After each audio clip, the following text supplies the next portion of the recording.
Ciao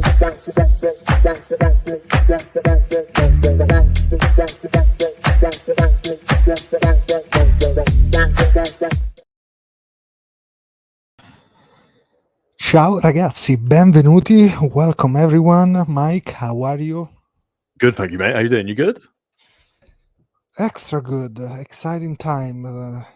It's not It's St. Valentine, it's Six Nation time. that's it. That's it. It's almost rugby Christmas. Rugby Yeah, Christmas. That's rugby true. Christmas, my friend. Or maybe for the year, or rugby carnival, or rugby Easter, we can say. Yeah, man. Pasqua. We'll have a little rotation on the names, but yeah, mate, I'm excited. It feels like we're building, doesn't it? Feels like the little bit of electricity with the Yeah, Netflix series and stuff. yeah, that helps a lot. Have you watched the whole series? I'm not ashamed to say that I'd finished it the evening of. So I watched a couple of episodes before Okay. before work, a couple at lunch on 2x speed. By the way, I was just like zooming through them. Mate, quality stuff. I skipped the first episode just looking for Azzurri. All right, nice. So I went straight to the second one. I watched the number 2, 3, and 4th episode. Yeah, those three. But I have to sit and watch everything for the next days. That's Yeah, have to watch it. Have to think more about some dynamics in the partnership there, Barnes and Crowley, the other teams, of course, but that's fun. That's fun. The funny part.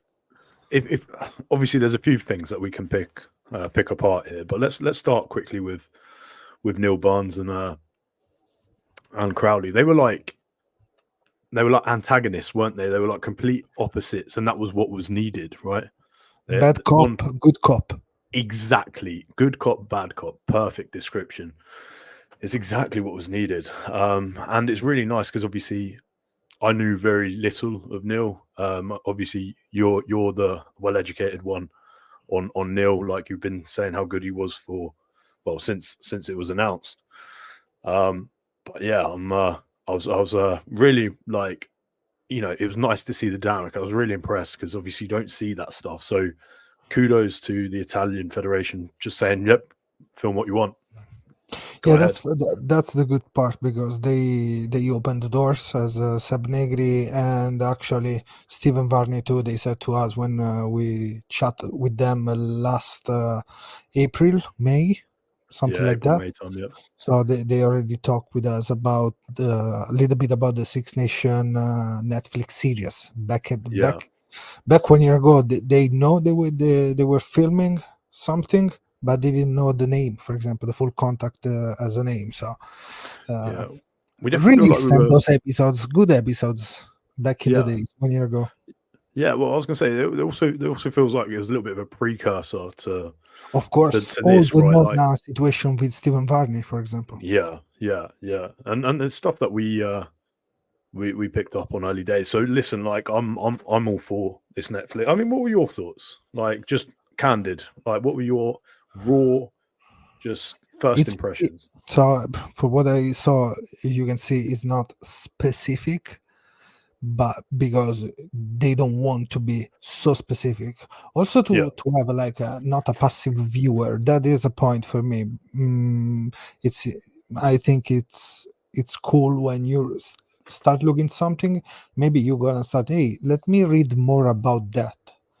That is not something that has to explain rugby. That is to explain how hard are the squads, how hard the full contact. The name says everything about the Six Nation. I think and the rugby in general. It's yes, we like evasion steps, but man, it's so peculiar our sport because it's for contact. It's a contact sport with the ball. So. Yeah, it's funny actually because I watched a little clip earlier of. Do you know who Eddie Hearn is? Yeah. Yeah. So for those of you guys who don't know, big famous boxing promoter, managers like AJ and a few other high profile boxers. But basically, he was asked because he played rugby growing up, went to a public school. He was like, "Well, if you were to fix rugby, what's the one thing that you think we need as a sport? And he was like, you stifle characters and you just oppress characters when someone's doing something slightly out of the box. And I mean, there's good out the box and bad out the box. If we're looking at like Gavin Henson and Cipriani and push them aside, right? He was a talented player, right? Yeah. Of course. But if we push those boys aside and you're looking at some of the good, as soon as something good is happening, and I'll take Marcus Smith as an example, he's getting a lot of attention. He could have really blown up. When the England team were down in Brighton, they were like proper saying, "Oh, King of Brighton," and like even his ex-coach was like, I feel like they're taking the mick out of him a little bit. So as soon as someone just sort of grows a little bit as a sport, we're really good at oppressing them. So having full contact go in and give some context behind some of the players and why they play and why they put their body through what they need to, like Seb Negri representing a country that he felt saved him. Was really important. And like I said, yes, the purists are going to be like, I was sort of hoping to watch 6 hours of scrums. But or attacking shape like me. yeah. Like this. Oh, look at this drift defense. But like the point is right. The point is we need to embrace stuff that is going to grow the sport. And I think it's really important for us as fans. Yes, if it's not to our taste, like you're more than welcome to voice your opinion, but it's important to understand it from a perspective of someone who knows nothing about rugby. So they need to glamorize parts of it and then they need to provide context. So yeah, bit of a rant, but I'm a big fan. Probably we hear more speaking Crowley there than during 1 year conference. He spoke with us for 45 minutes, so that's probably the most I hear him speaking in general. Yeah, but yeah. No, yeah, that Crowley.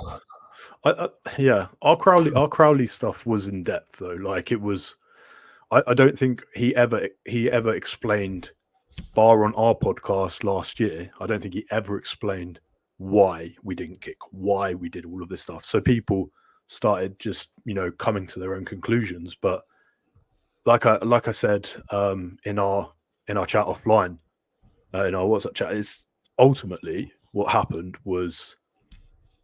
Everything was rationalized, everything was done based on metrics and what we were good at and what we weren't good at. And it wasn't just, oh, he didn't want us to play kick. It was all sort of thought out. So if you guys haven't listened to that podcast, go back. It is a very, very good podcast. Very good podcast. Kieran Crowley last year, right after the end of the Six Nations. Yeah. So the one like with Kieran. Continuation. That's great. So Mike, last Six Nation we start with Kieran Crowley. This Six Nation we start before the first game because last time we were not around during this time of the year. We didn't start yet with the pod. So where are we now with the national team, in your opinion? Like a week away, where are we? Good position, bad position? I think we're in a good position in the context of we're playing England, who have to gel, teams from 8 different Premiership teams, and we're in a position where the vast majority of our players, albeit not the international, the ones playing abroad, come from 2 franchises. That's a big tick, right? So we take that aside, but we've got a new coach with new ideas and new philosophies. So to be honest with you, we're in a position where we need to grow quickly. We need to learn quickly. We need to adapt quickly. And who knows, man? I said for the first time to a guy at work who's an avid England fan, I'm like, for the first time, I genuinely think we have a very good chance of putting it on England, right? We could put it on England. It all depends on how we start, and we have to have some luck go our way, but we have a chance of having a very, very competitive game against them, which is nice. It's a nice, exciting thing to look forward to. What I'm expecting from this team, of course you want to win, but if I don't have to win the games, I want to stay so close to the games, yeah, like we started last year. But and from there build confidence. Also, having all these caps more is helping players. The way they're playing with the national team is building their confidence. We don't have losers like was last year for Zebre, even if the potential was there to win, but now they know how to win. They know how to play 80 minutes game. The same on the opposite side, you have Benetton that is learning from their mistakes too, like Zebre, Yeah, of winning, course. putting confidence, not burning players, which is a big thing in my opinion. We don't we had much more like turnover about players, so they're not completely overwhelmed, and probably this is the right moment for us to play home against England in the best way possible. Agree. Agree It's with hard, everything you said. but yes, we have to try to build us. Last year was a pretty close game. We lost it in penalties from the scrum and the line out Yeah. mole Yeah, more they than mauled us to everything. death Then like a bear. okay, Arundel scores the try, but The game had gone. We were chasing at that point. That's sort of the point I think with England. Like England are a team where the defense is so good that if you're chasing a game, you're going to get oh, hurt. Like they're going to that, counter. Like even yeah, and that's why it's so important for us to try and start the game, because typically we take a little bit of time to grow into a game. Even in the World Cup, like we're second. Everyone's laughing, saying we're second half team. Like suddenly, we're no longer a 60-minute team, but we can sort of keep the first 20 minutes. We can suffer. So now it'd be really really interesting to see how we concretize on our defense and really look be to hurt strong in people. defense, right? That That is gonna that's be that's one what of we the need to do. keys. Yes, Yeah, be better and better. We start building last year, Six Nation. We dropped down on performance last two games of the World Cup, and yes, we have to go really strong. And, well, shout out to Josh. Is it going to snow next weekend by any chance? I was there. I was at the stadium that game. So who knows? Last game of Italy I watched at the stadium in Olimpico was Italy England under the huge snow. what That a was game! another good one. What a And game! But I man, I assume you brought it up as in like when we were close to beating them. I what I meant, Josh, was in terms of going into a game. This is probably the most comfortable I've felt against playing England. Right, like going into a game from where we are. So fingers crossed, my friend. Fingers crossed. man, that team in 2012, 11 of February, two tries scored by Venditti and Benvenuti. Back in the days, the let's see how many players are still playing. Luca Morisi with the number 22 Oof. was there, and Must have Mauro been Diddy Bergamo. then. Yeah, then let me see how many coaches we have around. We have, of course, we have Sergio Parisse number 8, and we have Andrea Masi number 15. Giamba Venditti is the manager, like Team he has a manager, right? team manager, right? So Giamba Venditti was there too with the number 14, and then Ugo Gori still playing this year. Bortolami was in the field. Zanni, so many. Dan Cole on the other side is still Yeah. playing, and there's no Oof. Farrell because Farrell is out. He was playing 12 back in the days. Yeah, that was a product of Lancaster, wasn't it? Yeah, yeah, Yes, Ron mate. Lancaster. Corbisero was playing that mama. Yeah. Yeah, what a player he was as well. That British and Irish Lions game Yeah. where he just comes on. And Anyway, Big Ben Morgan from Gloucester. Yes, another one was there representing your representing cherry and like whites. Yeah, Bortolami, right? Okay. Well, so the situation is we have to decide today which is the best team to go play. We know already we have some issues, and then we're gonna remember just make a top 5 list of best tries of the last maybe 5 years in yeah, our yeah. We'll do opinion. 4 or 5 years. Yeah, do cycle. Why not? Yep. And then we're gonna take a look also at the England team. Let's see who's gonna be playing, where are the issues in their team, analyzing a little bit. Tobias Bodes, yes, was playing. Phantom remembers everything, like Simone, one of the other listeners, friends of the podcast, that like memory like an elephant, we say in Italian, memoria dell'elefante. So, mamma mia, Mike, we are going closer. The team.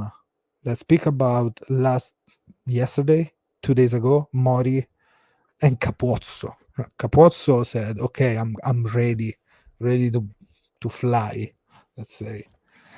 It Yeah, he had a was good game. He had a good game. on the right wing, even if he was wearing the 14 jersey. He was on the right wing, where we usually see him playing for Toulouse and for Italy, actually, because that's where his spot is. So going straight in, he's gonna be the number 14 this game. That's $1 million question, isn't it? I think against England. So we can dip in and check. Yeah, I think against England, right? If we're talking straight in, right? Straight in. Yeah, sure. We're Yeah. jumping in cold. Yeah. Okay, I'm fully clothed, right? So we're against England, right? Last year, Genge said on an interview on another podcast that I think it was Good, the Bad, and Rugby to quote him actually, that they just didn't want to kick to Capozzo because, quote unquote, that boy has gold in his boots. So they know like what an attacking threat he was. So they tried to avoid it. So what they did was they targeted Monty, right? Right. Or they swarmed him. So so who's gonna for me, start on the other side? could you imagine? Yeah, I think. I think he has to. I think he has. I'm trying to think of the options. Like the permutations now for us are limited, right? So I think Pani is almost a no-brainer in one of the roles. Jersey deserves a shot. Yep. Monty is going through return to play. Monty's not gonna be. Maybe the first game is gonna be missed by him. Yeah, are we going on the assumption that he's 100% out? Because let's say because it's 2 weeks. The HIA. I don't know if it's training now. So I think he would have had two or 3 suspicion. days to train. Yeah. So for me, Jersey, Pani, Capozzo. Jesse Pani Capozzo. Well, makes sense. Also because last week we were speaking about Padovani in the team. Maybe it was an option, but it's been dropped. So I think, maybe that is the best solution at the moment. Jesse Pani Capozzo. These are the guys. With Odogu was completely different. With a different way. I think Allan gonna be classic 10. Capozzo can do that guy style of play, can be the second receiver there. Pani can try to do that kind of game if we need. But let's see how much is going to change the attack now, because actually I'm going straight. Okay, 3 lines of attack. The way we go run around the corner there with breaks, a lot of different stuff. But probably the best is going with those 3 back there, because they're the one on form and the one we have. Yeah. I mean, who else you have? Ioane out, Bruno. Like Josh was saying here, going on form, not a chance. Bruno, actually, I have to agree with that, because it's not the best option at the moment. Bruno, I think Bruno is a good player. Like let's be like constructive about it. Great attacker. He is right. Defensive, it's an issue, but also I feel like he's been caught out a little bit. Like people know that he loves an offload. He's the player that offloads the most in our team, so they just try and sort of choke tackle him a lot. He's often like caught up because he runs very upright. Yeah, even more than Ioane. That's the point with him, right? Yeah. So just like to be constructive, like I just don't think England would be the team that he would flourish against, right? So I'm hoping that we don't for that reason, as opposed to, he's a bad, because he's not. He's just a bit off form, and he's a little like the matchup isn't right, You know what? I need somebody ready to understand the situation of overlaps, hold or go up.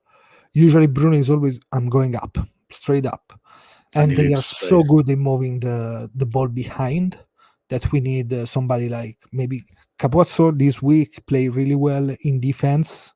Actually, he scored a try, classic Capozzo style, but in defense was pretty good.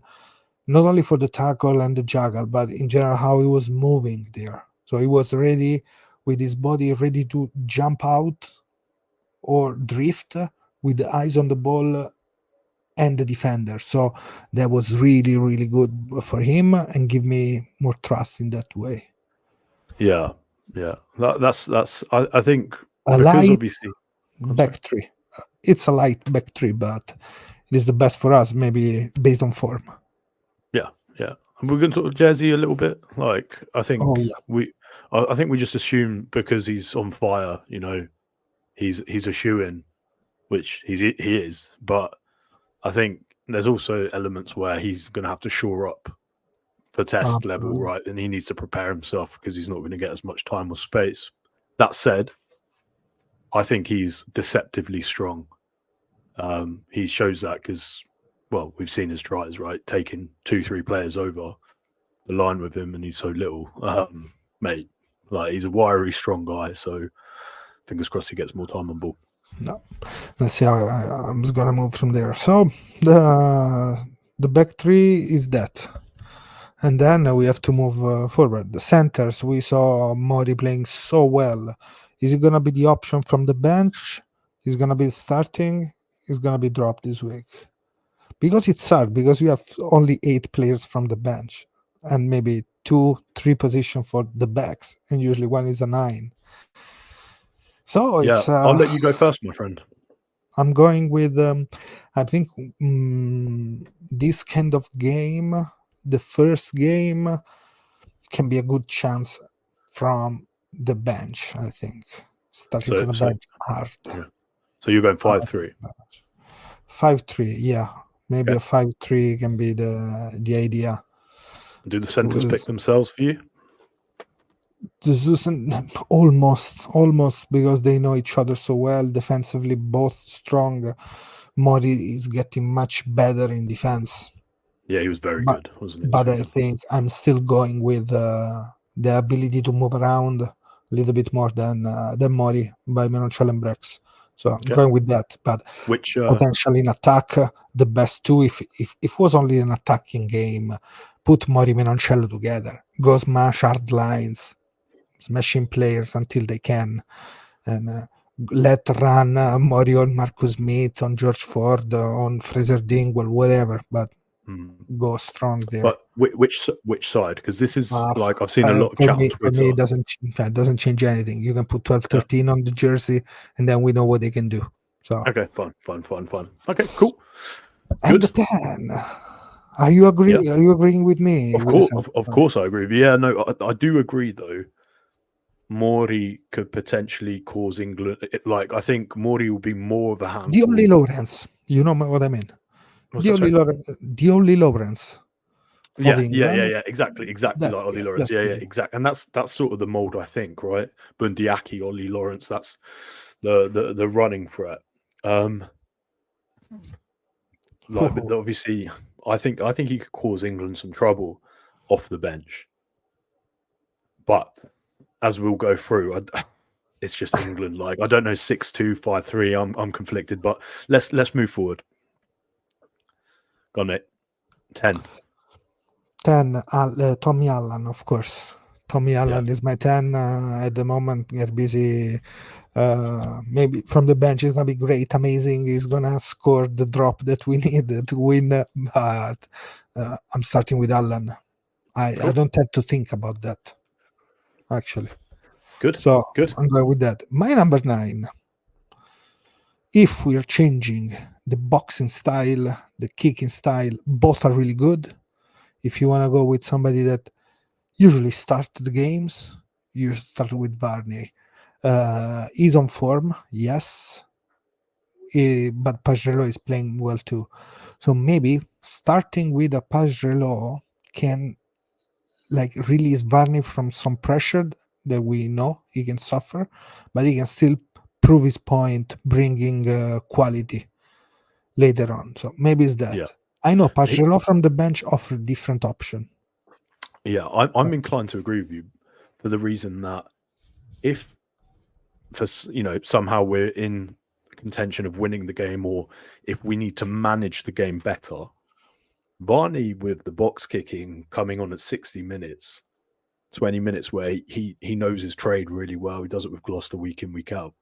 That could be the difference, man. So yeah, I mean, Yes. yeah, Like 3 days ago, I was thinking maybe Varney starting. Now I'm start changing my point of view on that, thinking maybe it can be something a little bit different. Also because Pagerello bring more physicality, and this is the key point of this game, because we're gonna have the scrum working, the forwards really they have to be trying to dominate England there. So maybe a Pagello more strong in the hits, in the tackle, and yeah. in the cleaning out of the racks. Maybe can be something that is gonna help us. That is the thing. It's good with from the boot. Huh? I was gonna. He's a sniping nine as well, isn't he? It's it's a little. It's like a Mitchell kind of. Any Carish? Yeah, he loves to run like on the second defender. Okay, cool. On the dog, no, post dog 10, on the dog, between dog and 10 there. He loves to run that half moon kinda, Yeah. Okay. Cool. mezzaluna. So Now it starts getting hard, mate. As we've gone unconventionally from the backs forwards.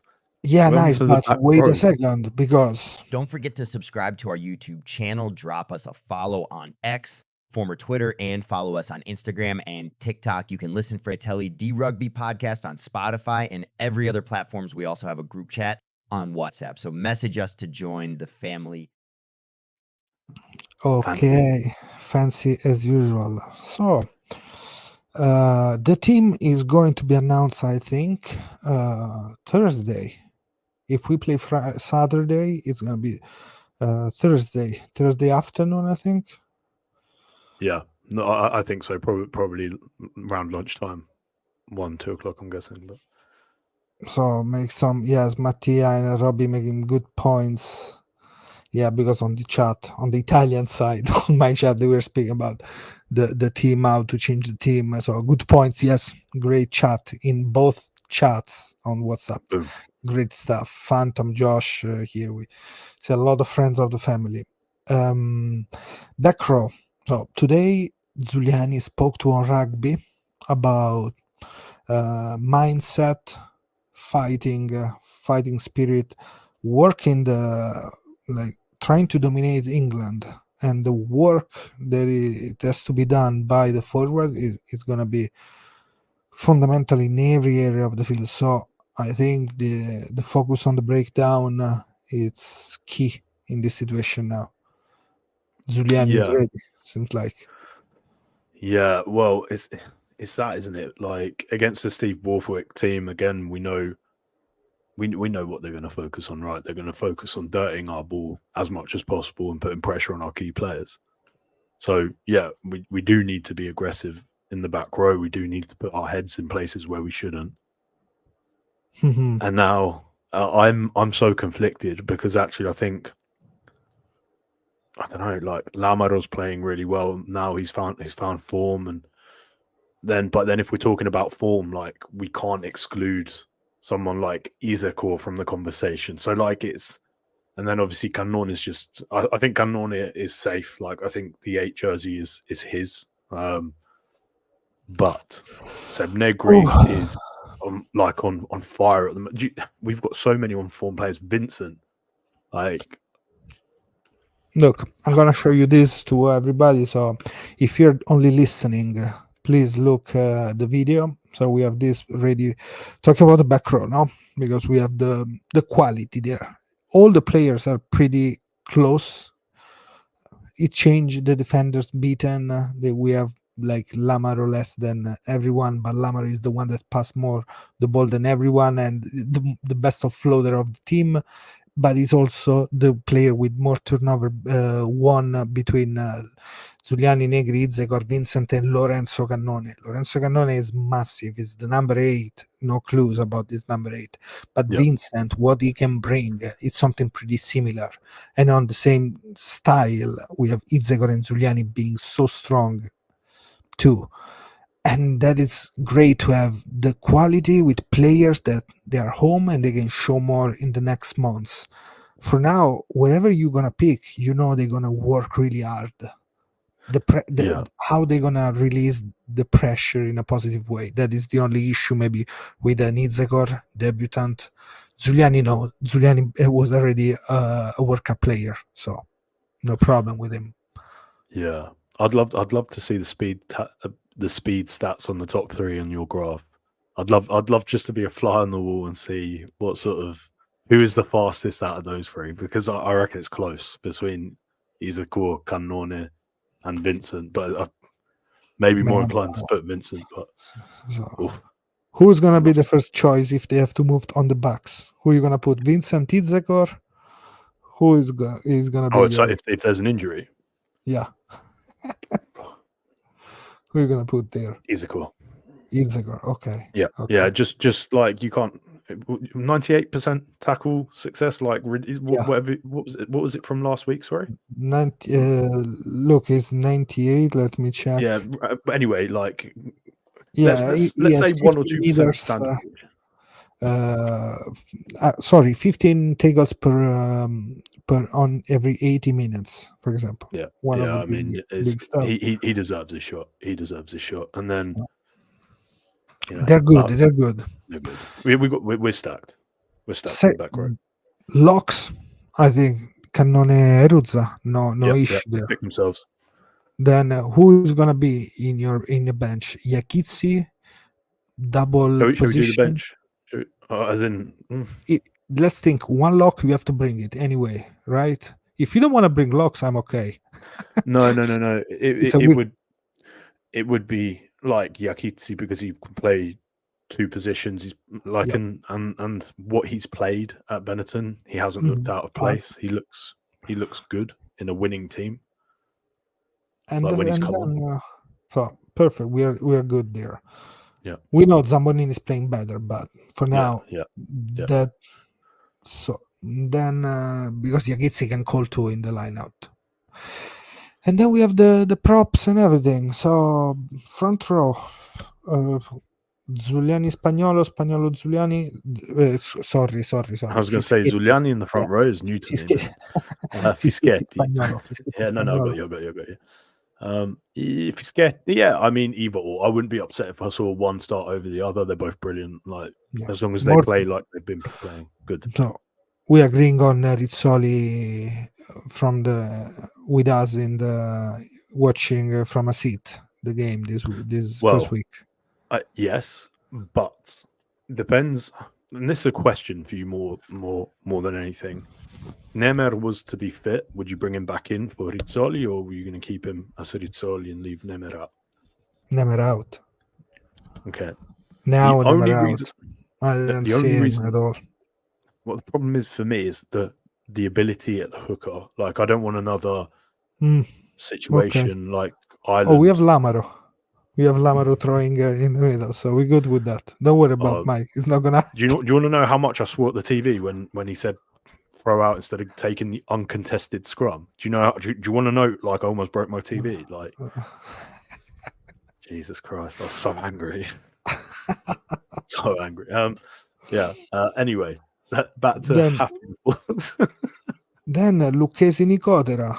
Or Nicotera Lucchesi if you want to change, but both work. Yeah, Evo. Both workhorses. On the right side, I go with Ceccarelli. Josh, I see in the chat calling Zilocchi from the start. I actually have to leverage you on this. I haven't been as proactive with the French league as I have been in previous seasons, so I'm with you. You said that he was playing well when asked. Ceccarelli, general number of penalties 4 in the whole season. Perfect. And then obviously we got Zilocchi as cover. I can't think of. No, Ferrari magically gets fit and No. So this is the situation, more or less what we were expecting. Nothing weird. Let's see who's gonna be the. Zuliani told told to on rugby about Yeah. like the game plan is not gonna change so much. So maybe maybe the players that know better the style of play gonna be in the middle. Some thinking maybe it can change something, but anyway, this is the team. Thursday we're gonna know more about that. That's the point. Perfect. Yeah, Ceccarelli is playing extremely well. Josh said, but he's on the Zilocchi Train. He's on carro. the train. Yeah, on the train, on that train, on the carro Zilocchi. So, Let's talk about England. Let's see yeah. England, the team. The team. I can share the screen actually. So we have it. We go through. Let me see. Here we go. Okay, so we are on the Telegraph. So do we have to smush our noses up a bit and put our sort of Steve Borthwick hats on? Right. Let's put our hats on. So who's gonna be around here? Come on, the back row maybe is the one more interesting to pick, but front rowers. I mean, he's going to go Dan Cole, constantly. Yeah, he will on the tight head. Jamie George. And probably either Ellis Genge or Marler's been picked, hasn't he? Yep. So Yeah. we're there. Yeah. I mean, out of necessity, Beno Obano will be the loose head because he hasn't gotten Baxter from Quins, which means that out of all Right. of the injuries, Beno is the cover, right? Right. So it'd So be we're good with that. Genge, yeah. Genge, Marler, and then Beno will be cover. Yeah, and so the front row is gonna be key because last year we know what happened now with the scrums. I know controversial for somebody. I take everything. So whatever was being called it was good for me as a fan. Let's say. Yeah, let's nip this in the bud. Like we said it a little while ago. We need to be in a position where any controversy, no matter where it's from, dictates a game. We need to get out of it. So that's and you have to build. We'll underline that because we're only going to say it once. There's Six Nations. Yeah. Also, like we have to focus as usual. The classic Lamaro words. Let's say the captain used to say, "Now we have to focus on ourselves, on our performance." Yeah, I'm agree. I'm still on that. Change the coach, but still that for me as a fan. So, Mike, they have we know strong players all around the breakdown. So Mario Itoje is gonna be there, and Almost the other certainly. one, like George Martin, is not in the team. So I think not. he's gonna be Chessum, Ollie Chessum. Yeah, Martin was great, amazing. Yeah. Then of course they changed also something. I think in the last weeks more than once. So let's see. But those are the players, and then who's going to be interesting. back? Yes, I mean Beno almost certainly, just because they don't. Banner number 8, right? What do you think? Well, it depends if they're playing Dunbrand. Because it For seems me, like a they're waste not playing gonna Dunbrand play. 6. I know, but for me, they're gonna play somebody like Ethan Roots, number 6. They're gonna play Pearson, number 6. I have this idea they're gonna put a heavy like back rower, like Roots or is Equi kind some weird change there. One is gonna be Underhill for me, and the other one is gonna be Earl number 8. I don't know if this idea is gonna be strong in that way. Yeah. I know Dombrand is amazing. Yeah, don't misunderstand me, but I think that is the situation. I think you're right because they've been using Beno as the +1, haven't they? Like kinda on the So like I'm thinking to the Argentina game, the last game they played, like he was just constantly on the wing, wasn't he? Right. Yeah, it was open in open field. It was Yeah, maybe one of the only free player in that, no, in that style of yeah. play. So yeah, and then obviously it depends though, because I think actually if we look at the 9, and I think Kerr will start, I think it'll be 8, 9, 10 Quins. I think he'll just be like, Oh, okay, eight, that's where the nine, 10 cohesive. Queens makes sense. And it's more just the fact that he has limited amount of time to get cohesiveness. I'm just trying, like I said, imagine my nose looks like some steps, the staircase, right? I put myself in my Borthwick hat. I'm thinking, right, how am I going to get this team to gel as quickly as possible, right, in such a short period of time? And I'd be like, okay, well, let's keep the halfbacks the same, and let's get the link player. The back, like loose forward, needs to be the same as that's what I would do, right? I'm not him, but that's what I would do. I'm trying to go against what you're saying now, Mike. Saying, Yeah, no, well, go ahead. you can put the Northampton Saints there, 9-10, at least 9-10. Finn Smith, Mitchell. Crazy. It's a crazy call, Finn Smith. But he's a good player. But also, you're gonna put the 12 because probably it's gonna be one between Dingwall or maybe Elliot Daly. Somebody saying Slade. For me, it's gonna be Dingwall at the moment. Yeah, 12. Slade's odd because he should be able to play 12, but he's much better at 13. Right, and he can play everywhere. Actually, also if you put it on, I remember watching Saracens this year, and sometimes it was the first playmaker after Owen Farrell. It was with the number Daly. 11, Daly. Yeah. I said this the other day. Daly's almost cursed that he's such a good rugby player that he plays everywhere, and he's like a master. He's a jack of all trades and master of none because he's just such a good player. Then of course they have Max Ojomo. He can play 12. He's a 12. He played also, last year 10 for Bath. Some part of the year. This year is this the updated one? Was he brought in or was he the one that's gone? I'm a little bit. No, Ojomo I think was still in. Okay. I mean, cool. This is Telegraph, so I think it's the. Okay, fine. If it is, yeah. Okay, cool. Then Andy Slade, Finn Smith, Marcus Smith, Freddie Stewart. What a player. Ben Spencer, mamma mia. But who's gonna be your 15? Because there we can understand a little bit more about the point that he wants to prove Borthwick. He's gonna be a playing 15 or a assault 15. It'll be an aerial assault 15. It's going to be an aerial assault 15. Like Danny Kerr's good at his box kicks as well. So, and actually, I've noticed this year Quins are doing a lot more of the box kicking. I think it'll probably be box. Yeah, I think it's going to be Stewart. I just can't see him picking anyone else. That's me. I'd love to find out. It's the same. So if you put Stewart, great. Put Smith at 10. I'm sorry, Smith at 15. Is that what you're thinking, or? I was thinking if you put Smith 15, Stewart is gonna be on the wing, sure, because he's gonna come behind and he's gonna go up like they were doing for the at 10 for the Stewart kick and go the first games was that. That is the worst case scenario for us if they start doing that. Yeah. But if they want to play, it's gonna be interesting because maybe they want to try something different. They don't have this really crasher ball like they used to have with the Northampton Saints backs. This is what I think is going through the game plan.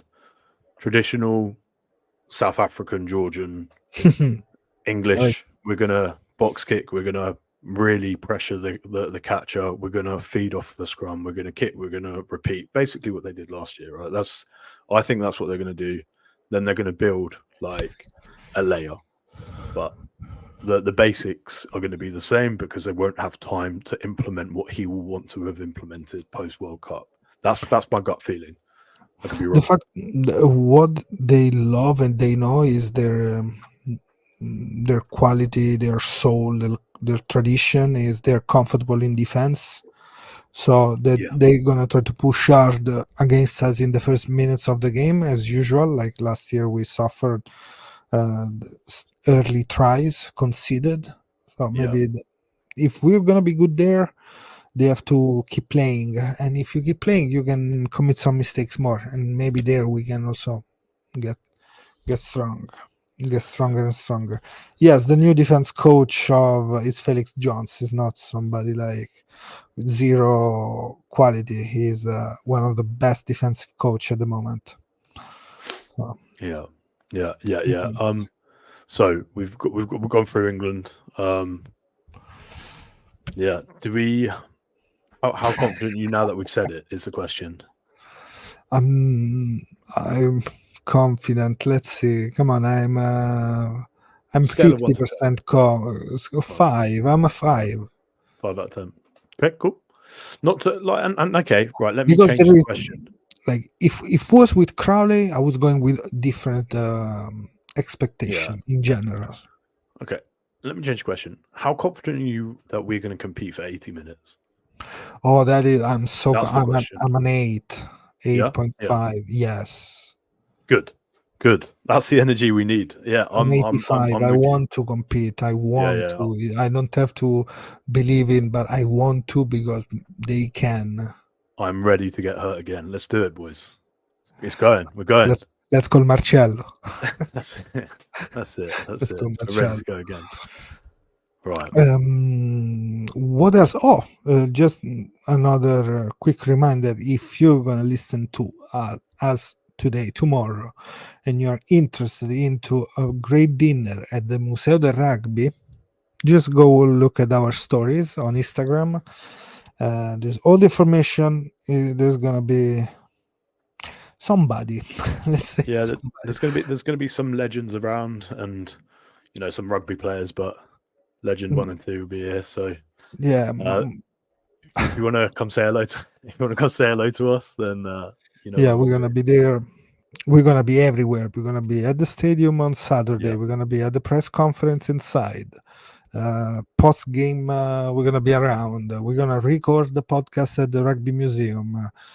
We're gonna have a lot of fun. So if you see us around, if you see two guys with a red beard, kinda, please, yes, we have to rub it up a little bit of lube. We are ready for. Yeah, we're so ready. Right, so we've got a 5 couple of other tries. bits, right? That's the 5 tries. Come on, let's talk about the best 5 tries of the last years. Go on, Otto. I want some Otto like anticipation here. What we saying? So I love. Well, we decided to pick 5 tries in the last 5 years, 4 years actually, from 2019. We said, you know what, the one we like, and we like a lot. Yeah, a lot of them. Let me put the list on. Actually, not on. Mamma mia! I found some picture of our young under 20. I sent a couple to Mike. I said Tommy Boni and Padovani, the two cuties, those two guys. So let's start. That's the only point I could see Bonnie looking American. It's the only point. It's the only point in his career. So let's start with one that was like a relief for us, I think. So let's go with the Capozzo, Padovani. Yeah. So let's go with the Padovani try against Wales in Six Nation 2022, our last victory in the Six Nation. So that is the one we picked for the first one, let's say. It's that. And I think everybody agree with that. It's one of the best of the last 5 years, right? Yeah. I mean, it's like sometimes the try itself was beautiful, right?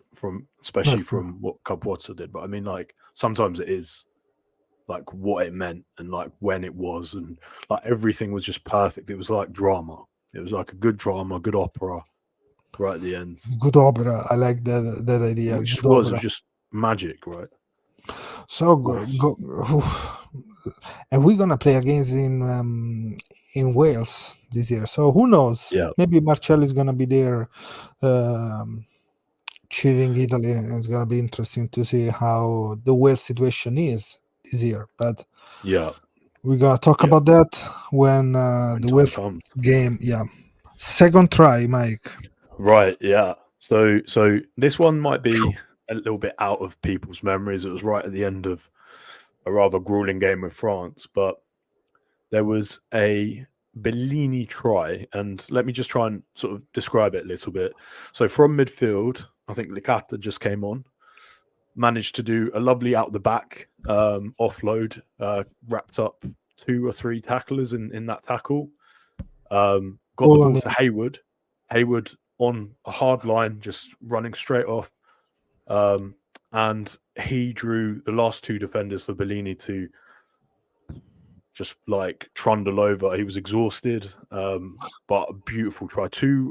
Like the offloads alone, right? Even if it wasn't the try Yeah, at the end the offload to was finish great. it, was beautiful.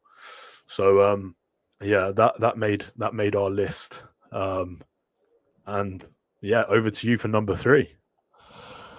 So number 3, I'm going with number 2 because it's not like a pyramid like we did with Giacomo Ferrari. Like Yeah, we try scored, but I'm going with the try by Tommy Allen. Actually, I'm going with that. We go with that. nice. A Tommy Allen try. Let me see which year was 2021. Oh, what a try! Why that try? Because there is an hard line by Mori from a scrum in the middle of the field, let's say center Yeah, under the post, and that running line by Mori is great, and how it goes around Allan receiving that pass is great because it was a picking off the 9, hard line by Mori. Mori brings 3 players on him, pass on Allan, and Allan scored. So that yeah, like oh, beautiful. for good luck because there is Mori, Yeah, there is Allan. They can do stuff like that. Who yeah. knows? And Who thinking knows, about man? it, like thinking about it, we don't often score from our scrum set piece.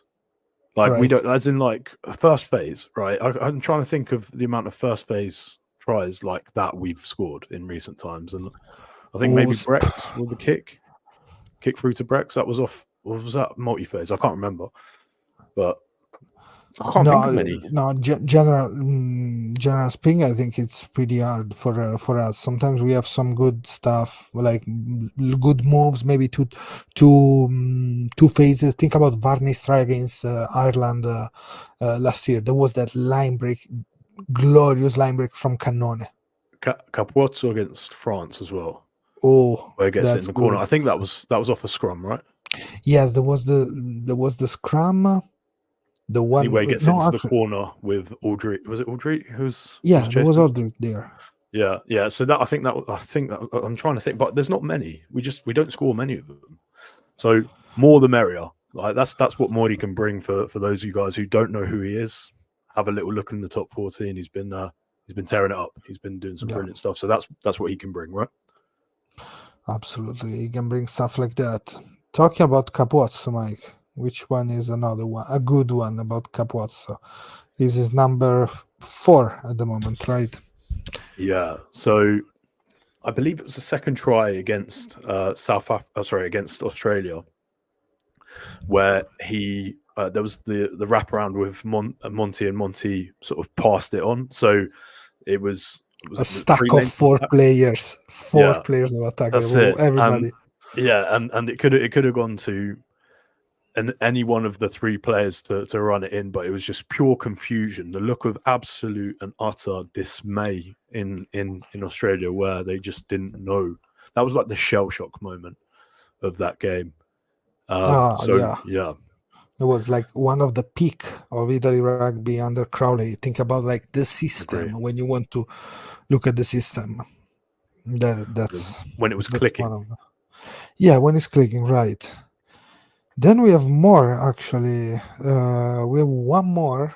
It's our like it was the bonus one, but we put it 2, and it's from the Japan games, the yeah, Ioane try. yeah, that was beautiful. That was That was kind Capozzo of showing a bit of footwork, wasn't it? Man, Capozzo, those games was on fire when he really clicked like with Ioane. Those two together were always really good since Yeah, the Galles game, right? The Wales game. yeah, And good tries. We scored good tries. If I have to put couple in the mix, I saw two phantom riding like Bruna against Samoa. That yeah. was the first like exit strategy style. The Gabozzo try against South Africa was South Africa, pretty yeah. similar, moving around. So we got good stuff. We got good stuff. I think also the Lamaro try against Uruguay was so good because was like in the right moment when you have to score that with the captain. But As leader. Yeah, well, that's what we were saying. Like sometimes it's not like intricate passing and like these beautiful offloads. Sometimes it is, but sometimes it's about the timing and the grandeur of the thing, right? that's true. So that's it for the try scored at the moment. That's something pretty interesting thinking about how we gonna score the next tries, Mike. I'm gonna go. Chaos. I'm gonna go. I'm gonna go with our boy Marcello here and just say we're gonna kick 50-22s and then we're just gonna throw over the top to Menoncello. I'm sure is gonna run in. Honestly, I think if we're going to score against England, it's going to be our back row that's going to do the dog work. Oh, Personally, that's what I think. they put Polledri for Minozzi. Last try against Canada, 2019, old but gold. Look at them, Polledri for Minozzi. 2 ages of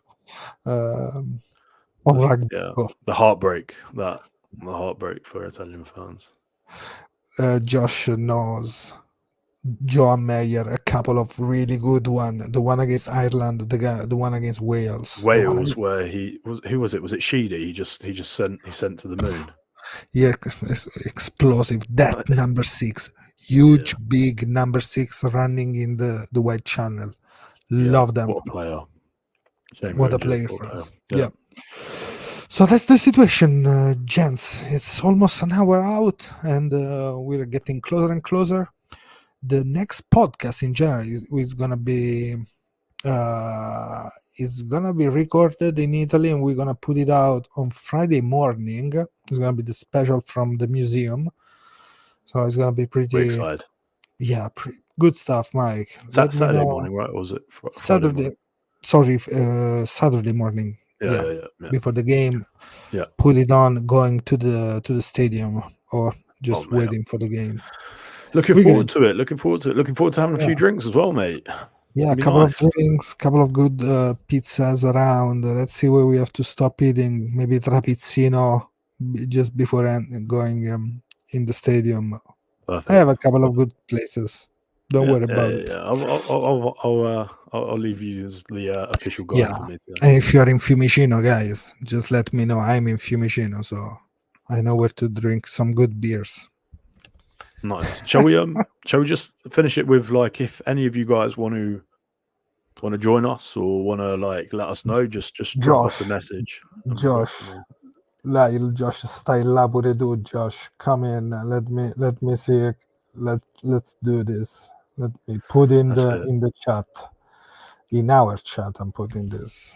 So if somebody wants, this is the let's give a shout like 15 minutes, 20 minutes.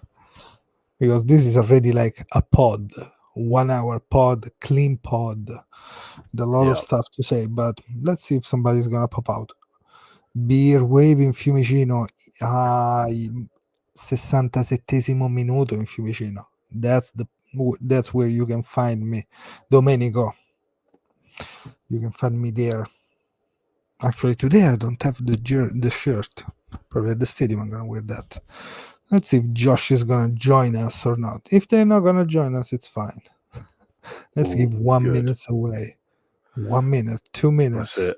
We've got 1 minute countdown for the full hour. But yeah, Yeah. I'm like I said, just to recap on it. I think today we're going to see this week we're hopefully going to see a not too different Italy, but with the elements That's that we said, decent exits, and fingers crossed, mate. We cause some trouble.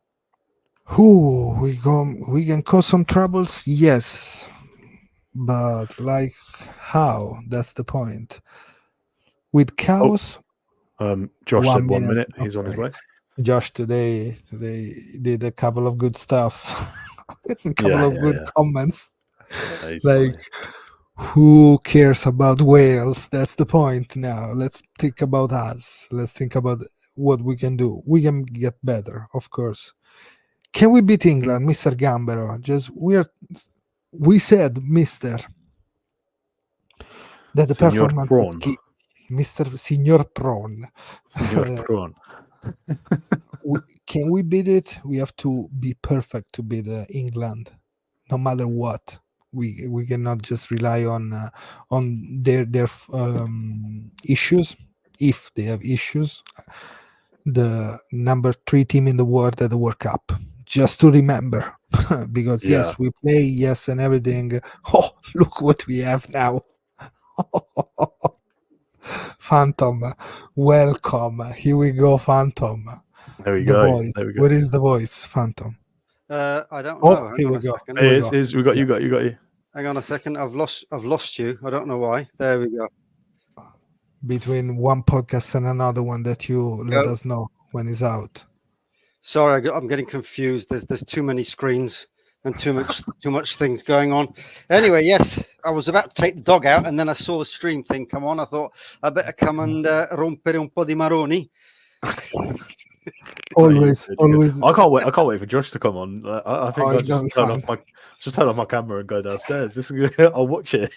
Hey, listen, quick question for you. When Right. you're up at the museum, Yeah. just go and say hello to my mum, will you? Of course, in Artena. Yeah, she's just sort Sure, of up. She's just thought, go up there. No, I'm only kidding. But yeah, she's at the top of the hill. So somewhere Okay. up in the she's up there. So I'll yeah. go say You hello. see, Why not? so many stuff. Josh, here we go. It's the Josh. Viking. Evening. We are here. Nice. Let's have a heated Nice to debate. see you. Oh, with me and you, it certainly Yeah, I happened. was gonna say I'll just do this, boys, and yeah, I'll see you guys on this. I'm joking. No, look, Mike, like this is better if we do this. Nice. Let's do it. I can do it. There Oh, we look, go. we Oh. switch. Let me see No. if I can switch. I switched. dear. Okay. There we go. Nice. I did everything. So, guys, your thoughts in general about the situation beating England, because that is the last question that popped in the pod. Can we beat England? Your opinion, Lupo Yes. and Phantom. Yes. Whoa. Yes. And yes, and why, Josh? And then we move on. Phantom. Why we can? I agree with Mike when he said earlier about this. For the most confident I felt for years in regards to beating England.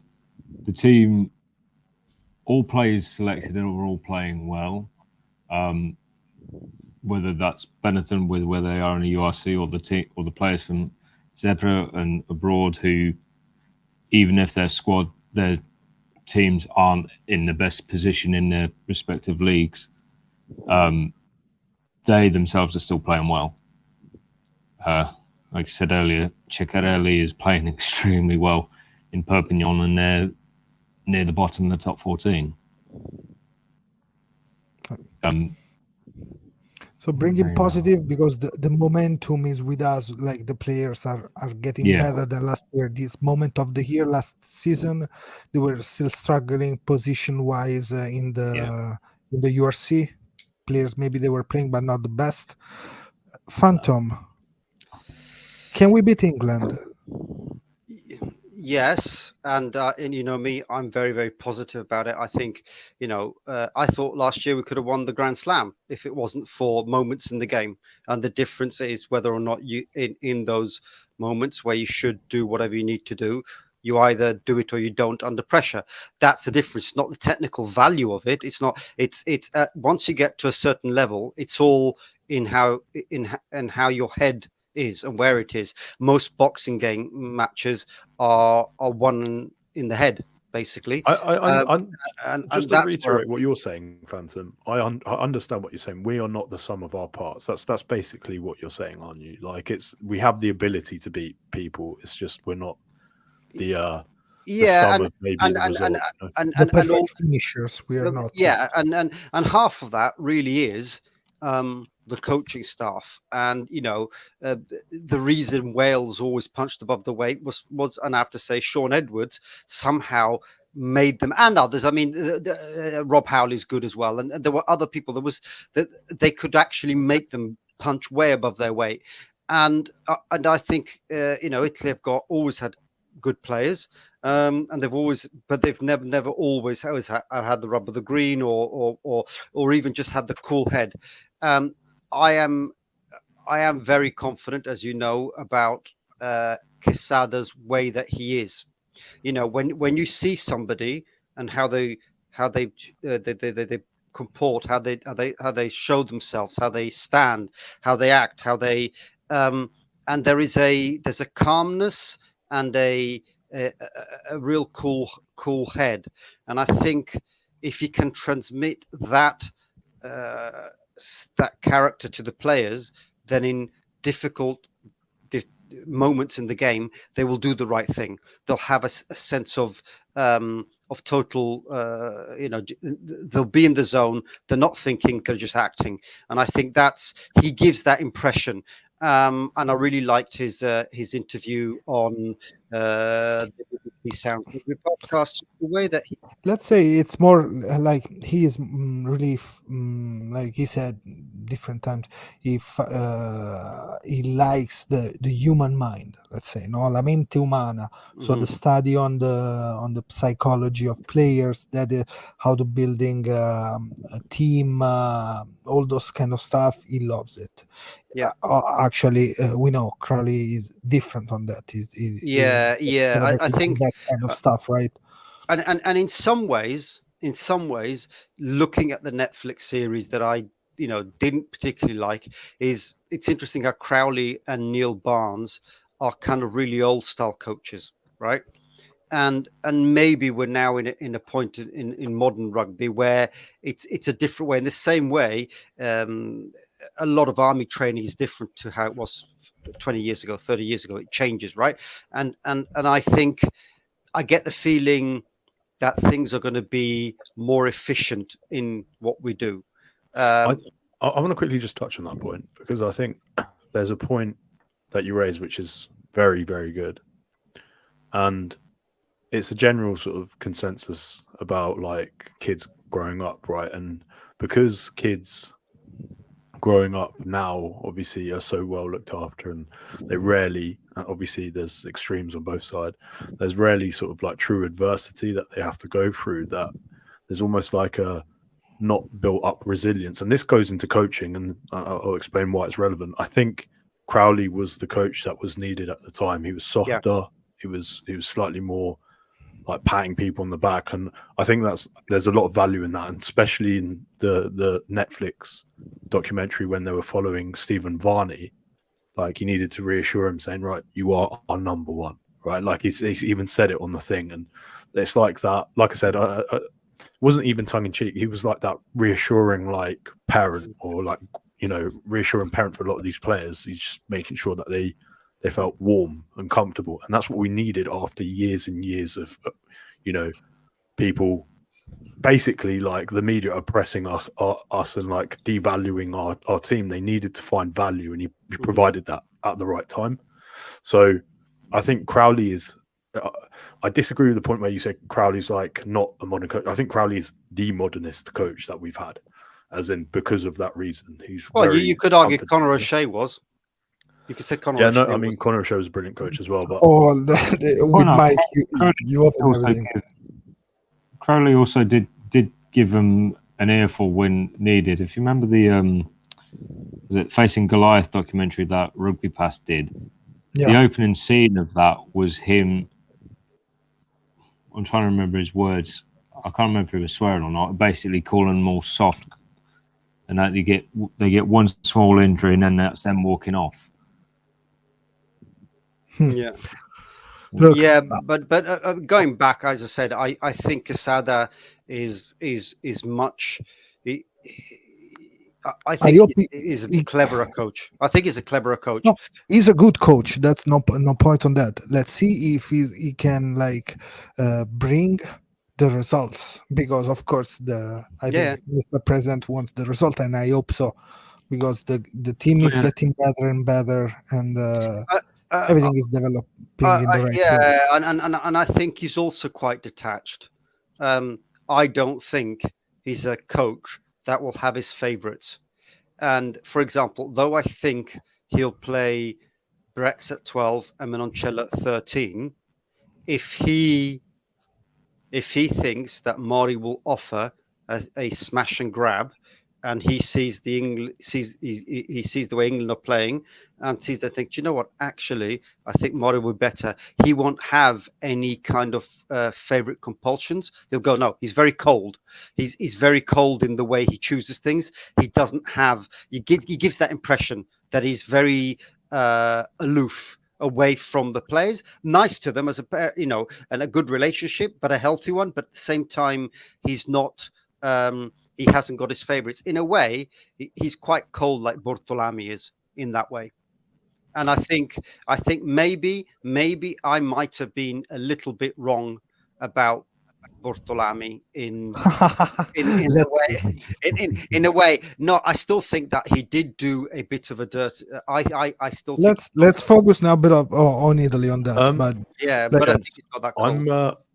I'm gonna quickly just love you guys and leave you. For those of you guys who are still listening, please like, subscribe, share, all helps. But I will leave you in the company of Phantom, Lupo, and Ottavio. Peace, boys. yeah, we're gonna have a few minutes more. Yeah. I'm wondering, Mike, see you soon.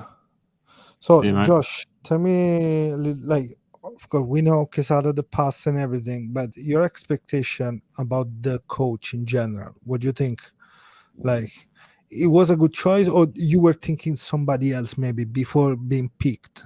Because that is another question. Uh, I was not expecting Quesada, actually. I was expecting somebody I- maybe dreaming Cheika.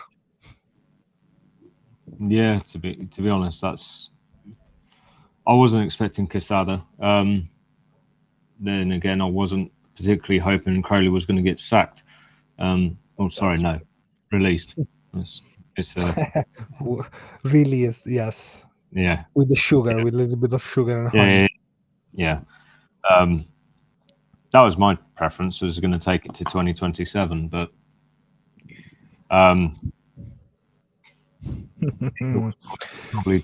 probably top on the list of coaches I would have expected after it was heavily rumored he'd be leaving Argentina. That's true, because of course, there was the vacant situation there. Actually, surprised me on Tepomi, yeah, because they're keeping like connection on connection on connection. Ledesma has the assistant coach Cheika for some stuff, some advice. Then Cheika took the position with Contepomi that left Leinster, and now Contepomi. So that seemed to be the like a thing they monarchy. always wanted to do. They wanted to pass on. It was the same with New Zealand. It went from Always that style. That's true. always Continuity. one. Yeah. Now But there isn't. Now they've completely broken that and gone with someone who wasn't part of the New Zealand setup. what for a change. I do think that in hindsight, Quesada looks more obvious, because I think Cheika would have been. Cheika's all blood and guts and fire, and you could see that it worked well initially with Argentina, and then it kind of went slightly down. So I think I always say, it was a Phantom, I want to go down like Argentina being fourth in the World Cup. But I'm talking about. But I'm also they also had an easier path on the other side of the draw. They've also beaten New Zealand, but we haven't, twice. Yeah, I know, but I think And they beat Cheika was obviously not going to get we're not going to renewed. That's fine. I wasn't happy about Crowley being exonerated, Released. released, but they haven't replaced him with Casellato, okay, because he Oh, speaks Italian. They've replaced him with someone with quality, and I think my interesting concern is who's going to replace Hussen, because Hussen's going to Yeah. go. He's yeah, he's that's defense fun. coach, and it's not. I don't think it's going to be just somebody from within what we have here. And the interesting thing is, I think there's an undercurrent, an thing going on, because, to be honest with you, Wilson's been in Italy for a very long time.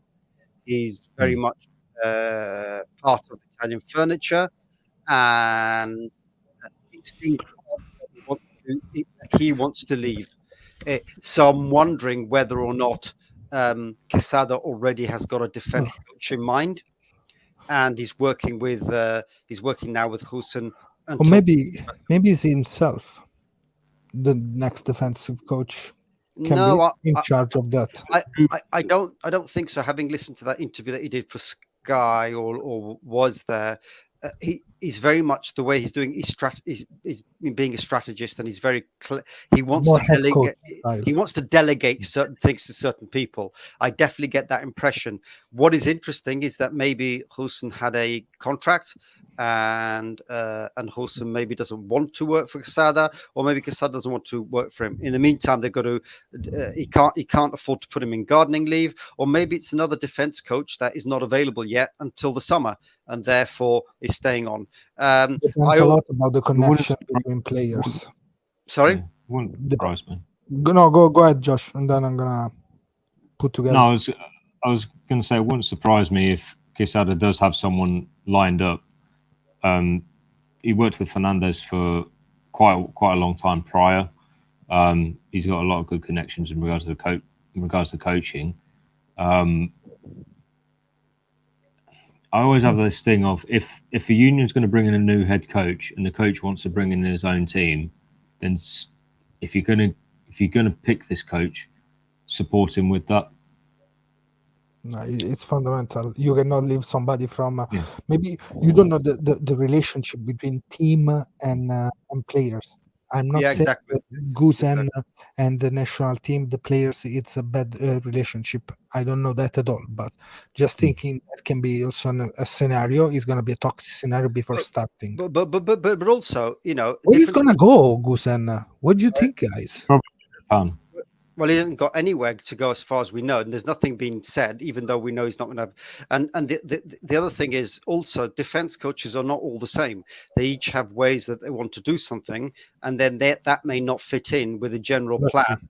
And Quesada said he has a general plan. Also, with a lot of other things that have been said about and articles about how is Herman Fernandez going to be able to cover all the roles he's going to cover, because he hasn't got the time in his week.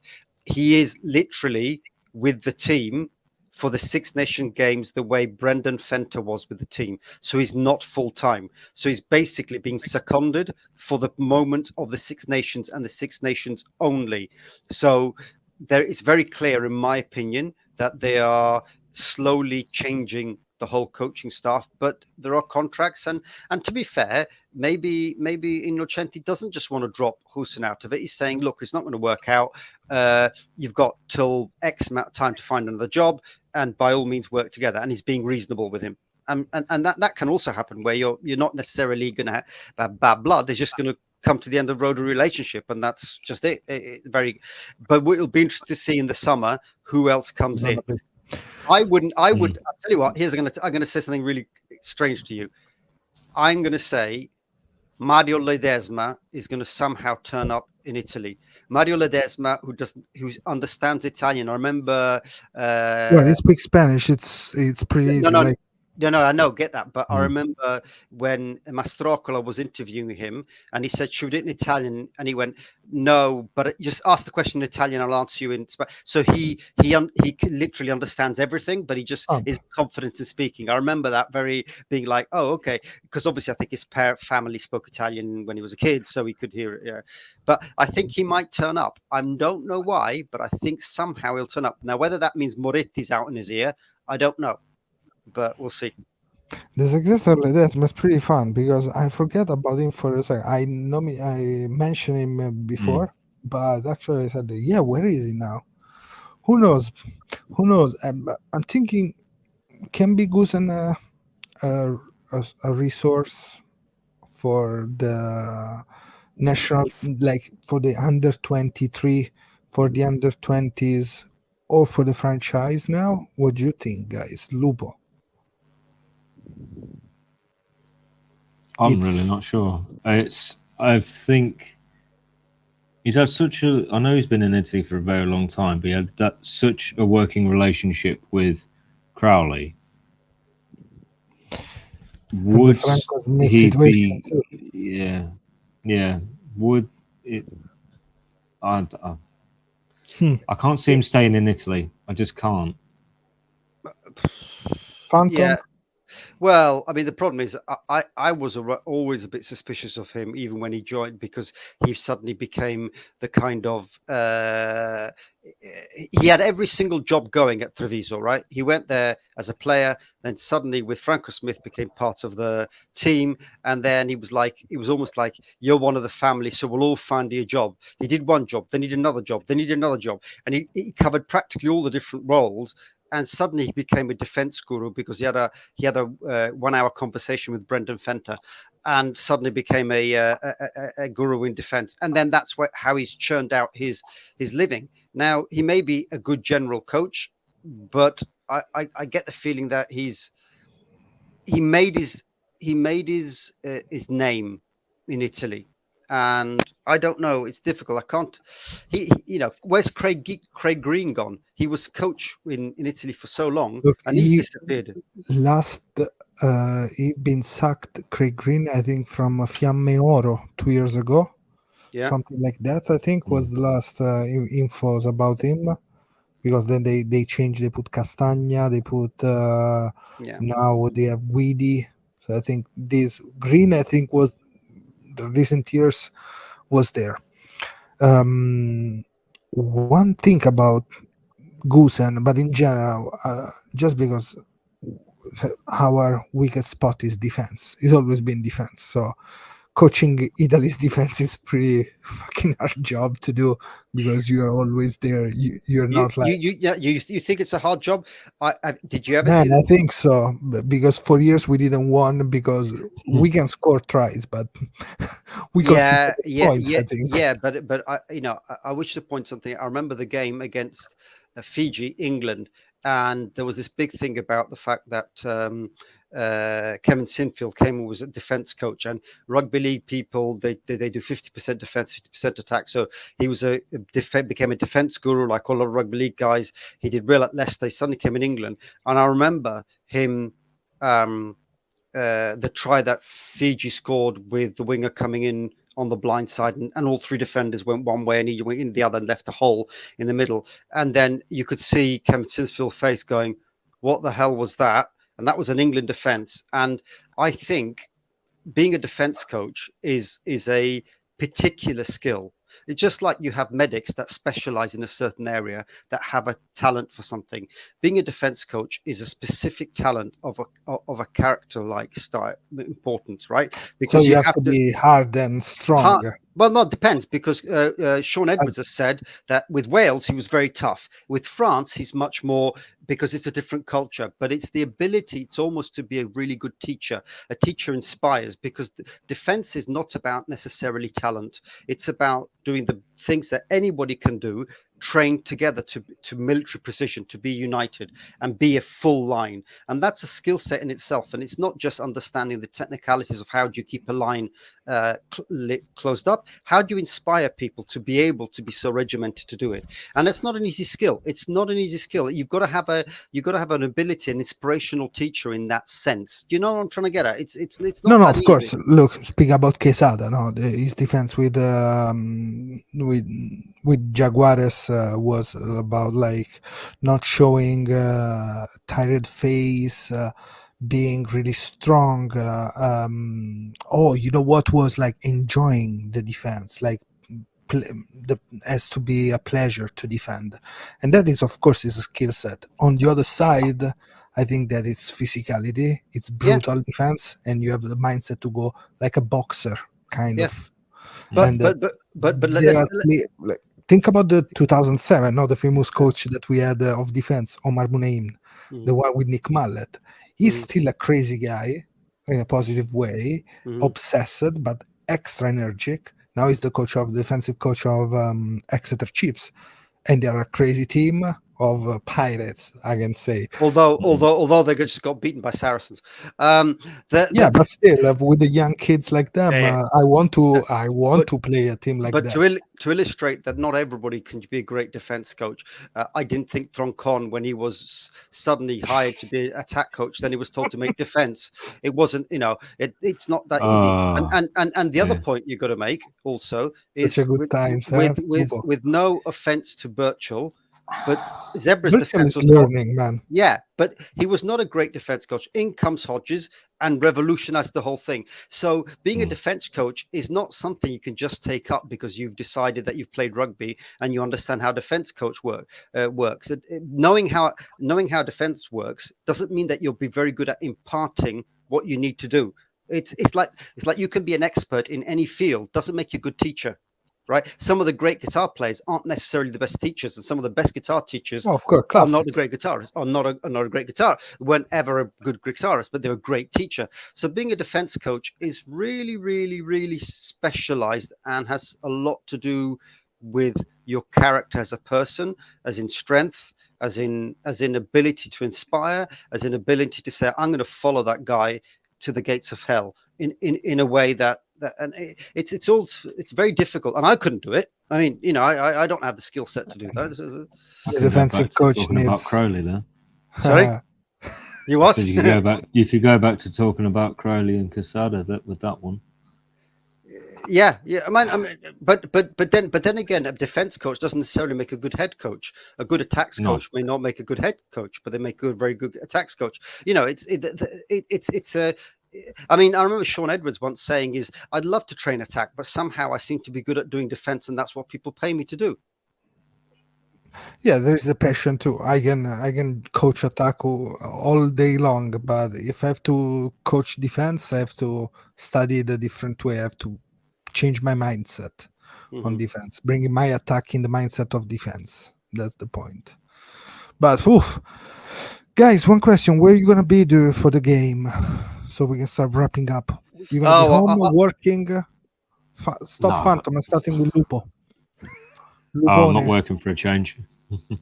I'll be here watching it. Great. Phantom, where are you gonna be? Home? Well, but I'm obviously not going to watch it. I'm going to go and do something else. No, you're gonna wait just a moment. Contrarian. No, I'll definitely be watching it. I'll probably be getting very upset and getting very nervous. But sorry, letting the dog in. I'm already thinking about that moment when the first penalty is gonna be whistled. I know what's gonna happen on the chat. No, I've decided. I'm not going to say anything again because I get too hyped up and too much flame. Phantom. But anyway, and so both of you wants to win. What's your prediction of the result? Come on, let's shoot the result prediction. Phantom.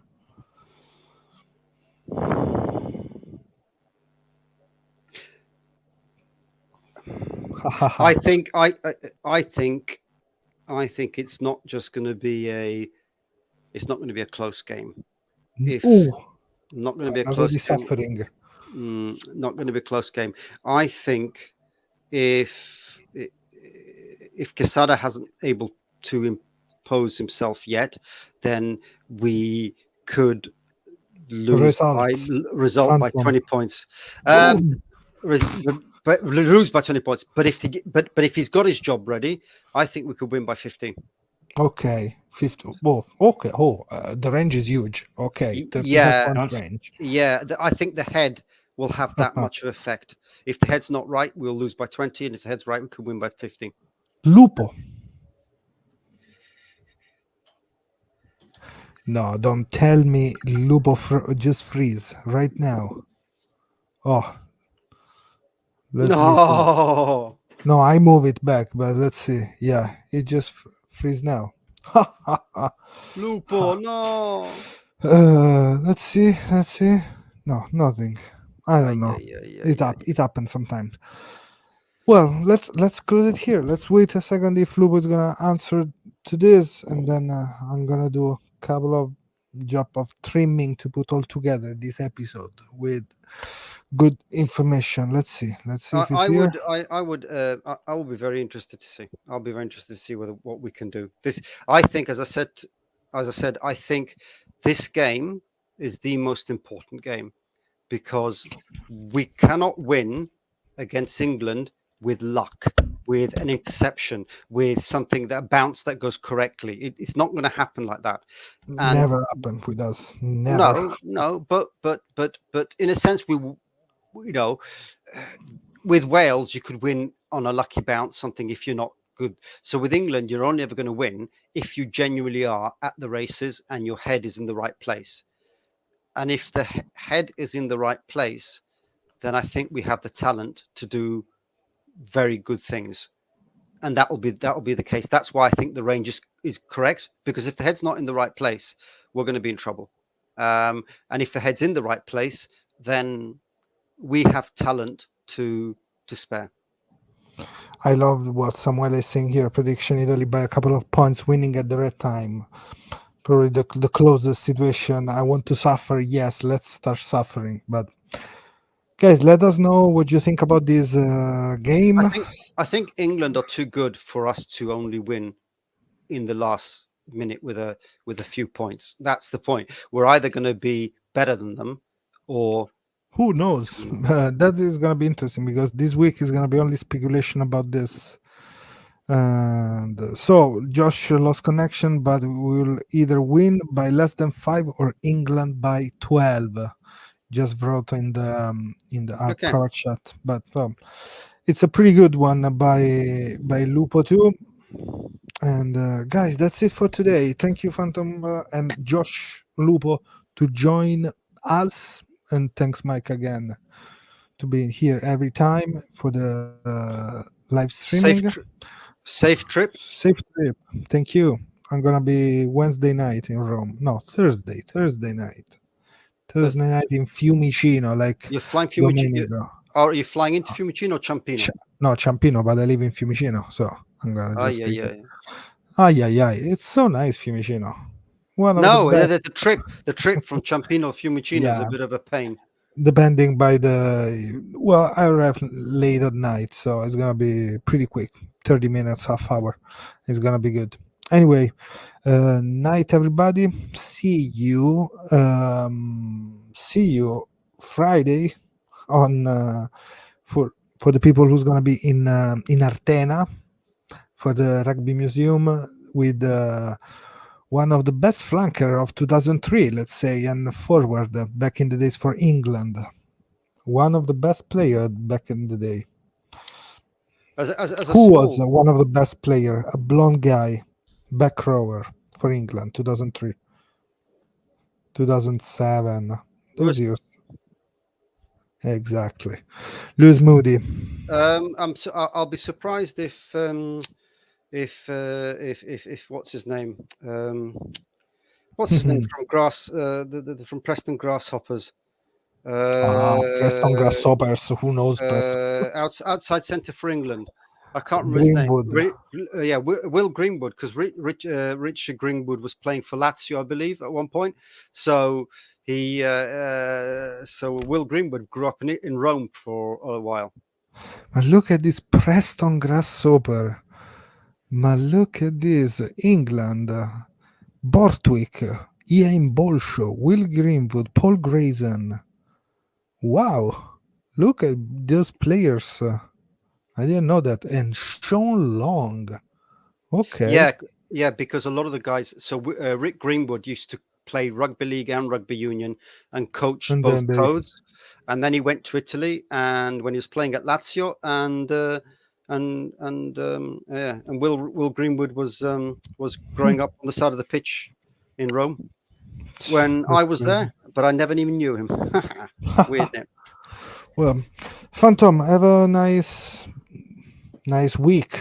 Nice week, because it's gonna be toughest week. The one that when you have to wait the first game of the Six Nations, you and everybody. Let's say it's gonna be a tough week. So. I'm looking forward to finding out what the team is, but I wouldn't be surprised if Gonzalo Quesada has a surprise in the team and plays gonna be players fun. I think there may be one or two surprises. Secondly, before I leave go, I want to pick up on why you thought Neymar will never play again, or you didn't think Neymar, even if he comes back to his quality that he was before, which I'm not sure he will, but if he does, if he gets back to being as good as he was, will he ever get back in? If he come back to form or his best form, because for me, when Mike asked me, is based on form. Okay, he's available, like no injury to. You're gonna pick it? No, because he didn't play a lot. No. Yeah, I get that, but he's that's going to be his problem, right? That's going to be Treviso's problem all the time, because now, if between Gallo and Spagnolo, Neymar now has got a problem. Where is how is he going to get a game? I mean, Anthony Watts is not getting a game. Pettinelli. Yeah, Mendy's only getting a game because effectively Paolo Minozzi actually is Odogwu, yes, of course, but got we injured. saw both. Then Ratavi coming up. It's Minozzi the one. It's Pettinelli the one that are not playing. And Neymar Padovani's has not to going be. to go. Yeah. Neymar has to step up. I Yeah. want to see that he wants to really to play, because last games, the attitude in the field, the body language, the World Cup, the way he played for the World Cup. I think it was very, very, very. I think it was unfair expectations to expect him to turn up at the World Cup after not having had any games time. I know, but you don't have to fight against Arata with the number 9 of Uruguay doing those silly mistakes, you know. Yeah, I get that, but I suspect there were a lot of that will be his frustrations Of course. that he's not up to.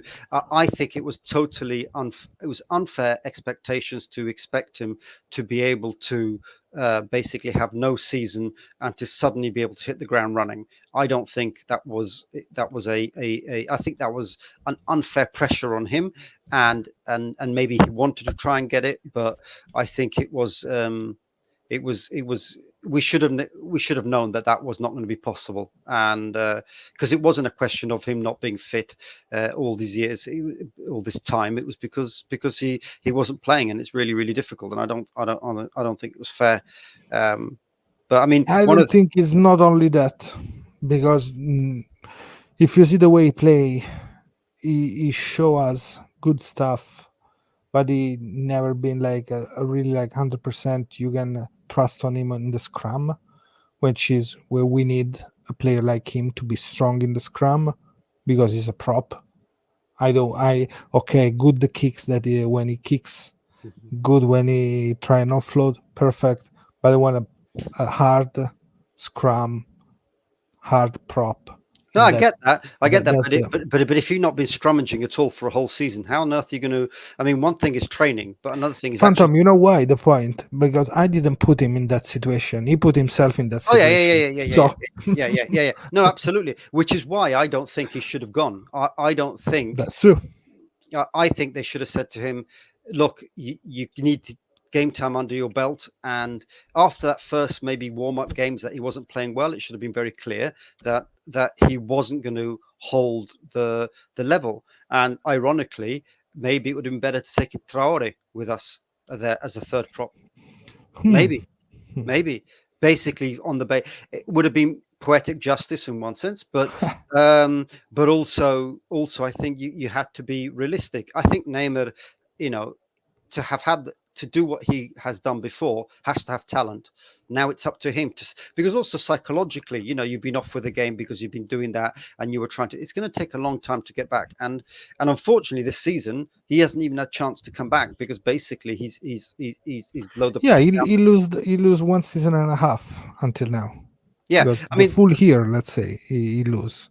I mean, to be honest with you, I think what they ought to do is really allow players that are in the back room at Treviso that are helping week in, week out with the back training to play in another league, in another team, in a lower league, so that at least they're getting game time, even though they're not playing in the full URC, so that they're at least having a game in the weekend, but not, you know, coming back Yeah. and doing that. Unfortunately, there are a lot of people, a lot of players that may be working very hard, as Bortolami keeps saying, that they are very important in the backroom staff because they help the players that go on the pitch, at game time um, every week. They help them to be ready, conditioned for it. But in the meantime, they're wasting away because they're not having game time. That's So, true. so in one sense, they're at risk of never playing again. The positive thing about Neymar is that he's still 25. For a prop is good, but he can get better. And the team that is like, this is another question now. Squad being so large, because that's true too. It helps on a way, but it's not helping, like you're saying too. When somebody's missing, but oof. It's gonna be tough. Let's see. And then we have some young guys that are knocking at the door, and maybe, who knows, Pitinari, Asa, and who else is gonna step up from Zebra in the next year and a half, whatever. We're gonna be here waiting for new props coming. And just to put a final lid, I mean, I really, really hope that we play really well and that we win games, because I am sick and tired of the Of everybody. of people patronizing Italy in a way. So, Yeah, that's saying fact. I don't mind it if somebody predicted and said, "Oh well, I think Italy may be able to come fifth," because Wales aren't particularly doing well, and Italy look like they've got some good players, and Treviso doing well, and said that they may come fifth. I'd kind of accept it, but to assume that you're going to come last based upon stuff that doesn't make sense.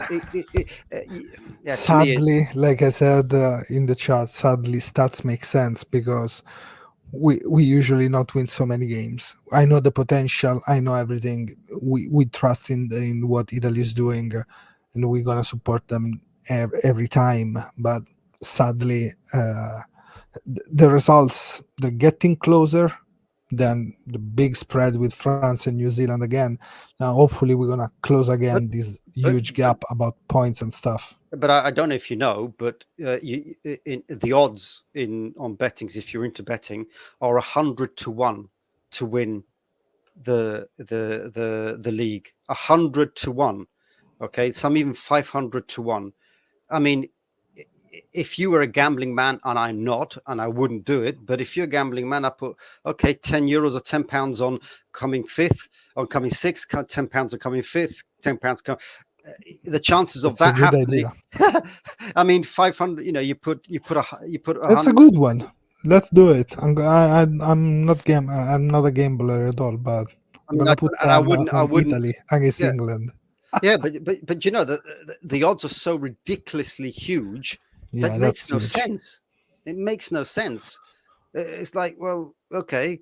I mean, yeah. Based on algorithm and stuff, so numbers. The numbers said that. Maybe let's ask Chat GPT next time. I'm gonna try ask an AI to see. I'm gonna do it tomorrow for Fratelli di Rugby. Anyway, Phantom, we can speak for hours as usual. So I have to leave you because it's time to go. Almost 2 hours of podcast, extended podcast before the Six Nation, which is quite fun. And Neil's just back from practice. Joshua there in the back room and everything. So, Phantom, hope to see you next time. Hasta la vista. Hasta la vista, compañero. Bye, everyone, Bye-bye. and enjoy Fratelli di Rugby. Welcome to Fratelli di Rugby Podcast, the English-speaking Italian rugby pod. Don't forget to subscribe to our YouTube channel, drop us a follow on X, former Twitter, and follow us on Instagram